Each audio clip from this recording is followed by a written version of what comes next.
Бугарија не престанува со провокациите. Сега за нив не постои македонски јазик, туку јазик достапен за граѓаните од Македонија. Откако премиерот Христијан Мицкоски предупреди дека на источниот сосед му пречи македонскиот јазик во акцијскиот план за малцинства, реагираа од Софија. Уште еднаш само потврдија дека имаат проблем со постоењето на нашиот јазик, кој официјално и понатаму не го признаваат. Преку соопштение од бугарското МНР изразуваат загриженост откако што ги нарекуваат последователните тези на властите во Скопје, за кои сметаат дека остро се разменувале со есенцијата на европскиот консензус од 2022 година. Посочуваат дека нацртот за планот не бил на македонски, кој патем не го споменуваат, туку на англиски јазик. Прашањето на кој јазик треба да биде планот за правата на заедниците што се очекува од Македонија е внатрешно за соседната држава и не е тема за билатералните односи.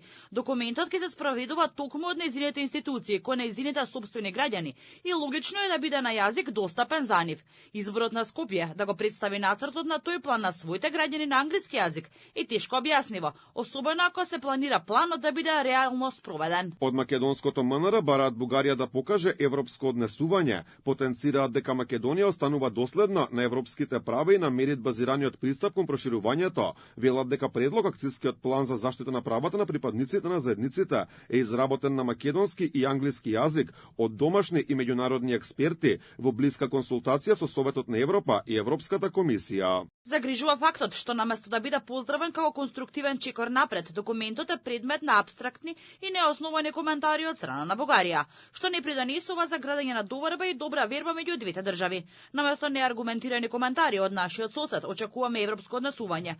Меѓу другото и по однос на целосната почит и признавање на македонскиот јазик. Инаку премиерот Мицкоски кажа дека на Бугарија е пречела што акцијскиот план бил на македонски јазик, вели дека во меѓународна употреба согласно уставот официјален јазик е македонскиот, а тој како премиер ниту било кој друг од владата може да го крши уставот. Потенцира дека ако официјална Софија мисли дека документот ќе биде пратен на друг јазик, тоа нема да се случи бидејќи друг јазик државата нема.